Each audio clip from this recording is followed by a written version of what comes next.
Hello guys and welcome back to the F1 Tuber YouTube channel and welcome to my Russian Grand Prix qualifying review. Now quickly, if you're wondering why the sound is different, basically I'm having to utilise two different rooms to record, as let's just say it's a bit crowded in my house where I can do the filming. But anyway, let's just focus on this qualifying review. For the fourth race in a row, Charles Leclerc is on pole. He is the master of that Ferrari car on a Saturday and is probably the master of qualifying at the moment. He took a dominant pole position. Lewis Hamilton will join him on the front row with Seb Vettel in P3. Max Verstappen qualifies P4 with Bottas 5th, Sainz 6th, Hulkenberg P7, Lando Norris P8, Romain Grosjean P9 and Danny Ric rounds out the top 10. Let's have a look at the lower half of the field, and we have Pierre Gasly in 11th, Perez 12th, then we have Giovinazzi, Magnussen, Stroll, Raikkonen, Russell, Kubica, Albon and Kvyat. Let's start off with Ferrari, and ever since they hit the track yesterday morning, they have been the kings of the Sochi Autodrome. Charles Leclerc in particular has just been so quick. He took, like I said, a dominant pole position by over 0.4 of a second. And I believe he is the first Ferrari driver to take 4 pole positions in a row since Michael Schumacher from the 2000s, the end of the 2000 season, carrying over to 2001. And that's all you can really say about Charles Leclerc. When it comes to qualifying, he is just supremely quick. Sebastian Vettel P3 again outqualified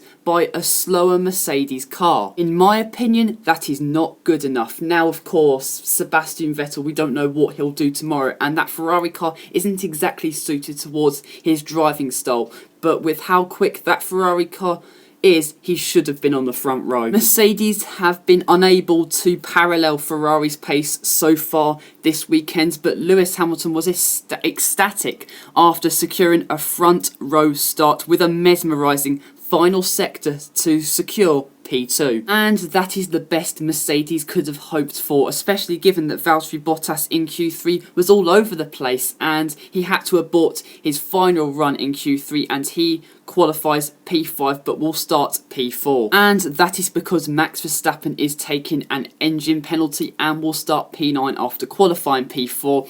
I think considering how that Red Bull car was performing today, he did a very good job to defeat a Mercedes. And after a difficult Friday and not the best start to a Saturday, Alex Albon crashed in qualifying. He was P18 or 19. He crashed and was knocked out in Q1.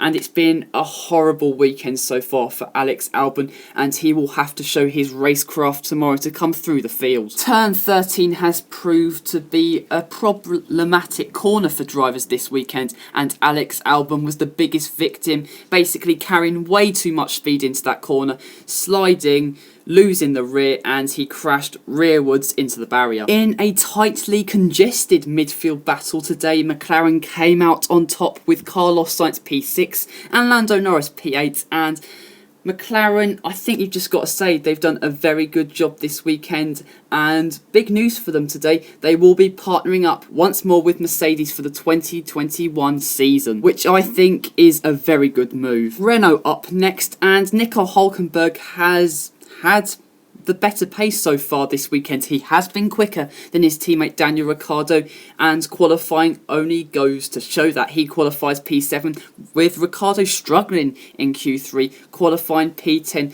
but Renault can definitely get some solid points tomorrow. Romain Grosjean produced a stellar performance to get his Haas into Q3. He qualified P9. Kevin Magnussen was a disappointment. He is normally very quick around the Sochi Autodrome, but he had to settle for P14. I was initially surprised to see Pierre Gasly knocked out in Q2 because he has been very quick this weekend, but when you consider that he would want to start on fresh tyres for tomorrow's race, I think P11 is the best position possible because he can start the race on fresh new tyres and yeah, I still think he can grab a point or two tomorrow. Daniil Kvyat has had a torrid home weekend so far.